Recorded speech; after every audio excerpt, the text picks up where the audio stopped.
نحمده ونصلي ونسلم على رسوله الكريم اما بعد فاعوذ بالله من الشيطان الرجيم بسم الله الرحمن الرحيم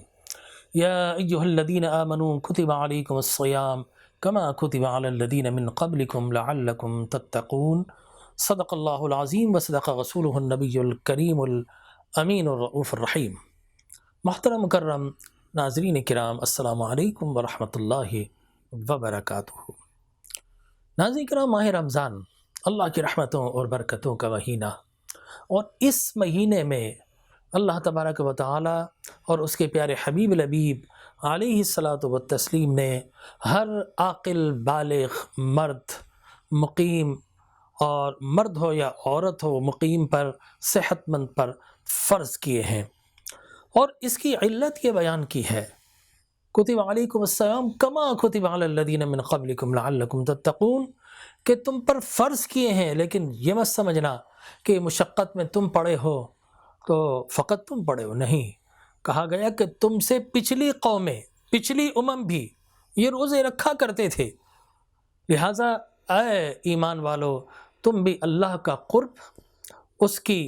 محبت، اس کی مودت، اس کی رضا حاصل کرنے کے لیے اور تقوی،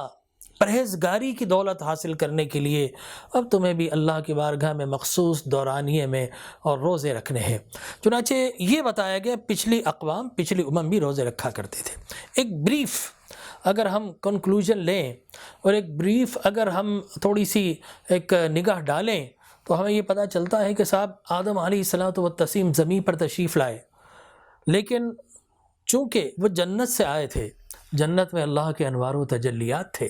جنت میں اللہ کی وہ نعمتیں جو ظاہر ہے اس انداز سے زمین پر موجود نہیں، اور زمین پر جب آئے تو اندھیرا تھا،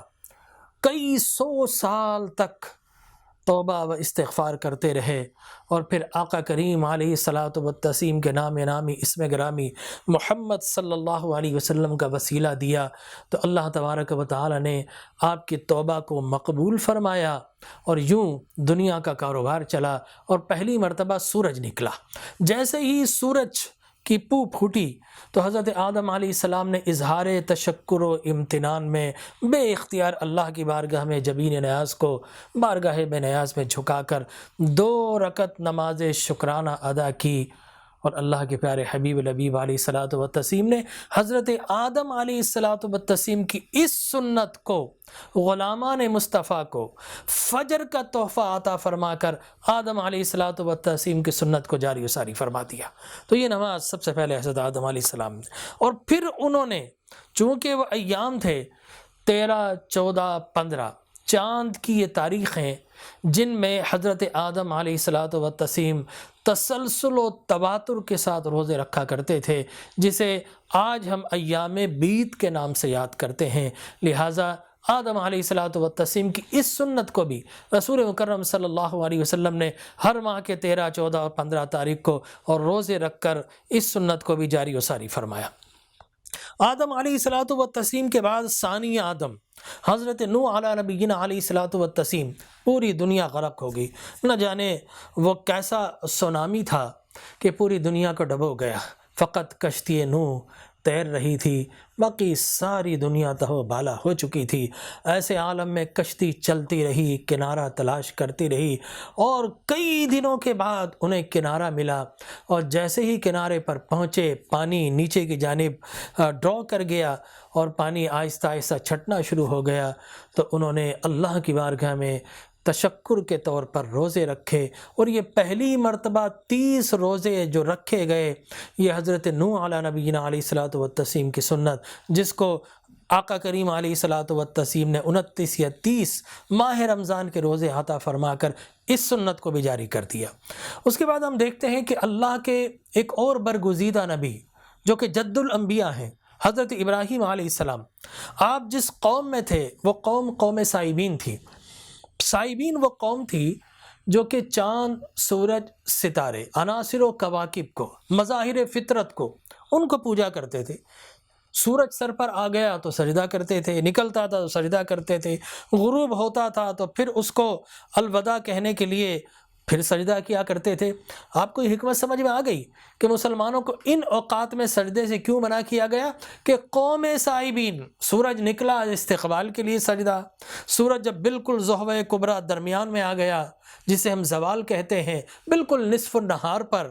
دن آدھا دن اور بالکل اوپر، پھر وہ سجدہ کرتے تھے، ہمیں منع کر دیا گیا۔ پھر جب سورج جاتا تھا تو پھر سجدہ الوداعی سجدہ اس کو ہوتا تھا، ہمیں منع کر دیا گیا۔ اور پھر وہ چاند تاروں اور بولتے تھے یہ چھوٹے خدا، سورج بڑا خدا، چاند پھر ایک خدا، نہ جانے آسمان پر جتنے بھی مظاہر فطرت تھے ان سب کو خدا بنا دیا۔ حضرت ابراہیم علیہ السلام نے سب کا رد کیا، اور جب وہ روزہ رکھتے تھے تو حکمت ابراہیم علیہ السلام دیکھیے کہ آپ ایسے وقت افطار کرتے تھے جو کہ صبح صادق، ارلی ڈان، اور اس وقت اگر آپ آسمان پر دیکھیں تو ستارے جا چکے ہوتے ہیں، چاند تقریباً ڈوب چکا ہوتا ہے، اور سورج ابھی آسمان پر طلوع نہیں ہوتا۔ ایسے وقت میں وہ افطار اور روزہ رکھتے تھے، سحری کرتے تھے، اور پھر افطار کا وہ وقت لیتے تھے کہ جب آسمان سے سورج جا چکا ہوتا تھا، چاند ابھی آتا نہیں، ستارے آسمان پر ہوتے نہیں، ایسے وقت افطار کر کے وہ بتایا کرتے تھے کہ میں سحری نہ چاند نہ سورج نہ ستاروں کے لیے کرتا ہوں، میں سحری اس وقت کرتا ہوں جب آسمان پر تمہارے کوئی جھوٹا خدا نہیں ہوتا، میرا سچا خدا جو لامکام ہے، میں اس کے لیے روزہ رکھتا ہوں۔ اور افطار اس وقت کرتے تھے جب آسمان خالی ہوتا تھا، تو کہتے تھے کہ میں افطار اس وقت کر رہا ہوں جب آسمان خالی ہے، کوئی تمہارا خدا موجود نہیں ہے۔ تو یقینی طور پر یہ سحر اور افطار کا وقت جو ہمیں عطا فرمایا، یہ حضرت ابراہیم علیہ الصلوۃ والتسلیم کی سنت مبارکہ ہے۔ اور اس کے بعد صوم داؤدی مشہور ہے، حضرت داؤد علیہ السلام ایک دن روزہ اور ایک دن افطار کیا کرتے تھے، کھایا اور پیا کرتے تھے۔ اور پھر اسی طرح حضرت موسیٰ کلیم علیہ الصلوۃ والتسلیم کو 10 کمانڈمنٹس، جو ان کو الواح کے لیے بلایا گیا طور سینا پر، تو وہاں پر 30 دن کے روزے رکھ کر گئے، صاف لباس پہن کر، برش کر کے گئے، مسواک کر کے گئے۔ تو اللہ نے فرمایا کہ اے موسیٰ تم مسواک کر کے کیوں آ گئے؟ اس لیے کہ روزے دار کی منہ کی جو اسمیل ہے مجھے بڑی اچھی لگتی ہے۔ اور حضور نے فرمایا والذی نفسی بیدہ لخلوف فم الصائم اطیب عند اللہ من الریح المسک، کہ بے شک روزے دار کی منہ کی خوشبو، قسم ہے اس ذات کی جس کے قبض قدرت میں محمد کی جان ہے، اللہ کو مشک سے بھی بڑھ کر پسند ہے، محبوب ہے۔ چنانچہ حضرت موسیٰ کریم علیہ السلام کو پھر حکم ہوا جاؤ 10 روزے رکھو، پھر 10 روزے رکھے، اور پھر جا کر اللہ نے انہیں الواح دی، کمانڈمنٹس دی، اور اپنے احکامات کی صورت میں پوری تختیاں عنایت فرمائی۔ تو یہ انہوں نے بھی روزے رکھے۔ اور پھر اسی طریقے سے یہود مدینہ روزہ رکھتے تھے کہ اللہ نے حضرت موسیٰ کو فتح عطا فرمائی 10 محرم کا، حضور نے اس کو بھی جاری کیا، اور 10 کے ساتھ 9 محرم کو ملا کر ہمیں 2 روزے عطا فرمائے۔ اور پھر اللہ فرماتا ہے کہ اب ماہ رمضان کے روزے فرض کیے گئے ہیں۔ تو گویا یہ تسلسل ہے حضرت آدم سے لے کر اور خاتم النبیین صلی اللہ علیہ وسلم تک، لہٰذا وہ رکھتے تھے، انہیں اجر ملتا تھا، لیکن نبی سب سے اعلیٰ ہے تو اللہ غلاموں کو ثواب بھی سب سے اعلیٰ فرماتا ہے۔ دعا کیجیے اللہ تبارک و تعالی عمل کرنے کی توفیق عطا فرمائے۔ آمین۔ وآخر دعوایا ان الحمد للہ رب العالمین۔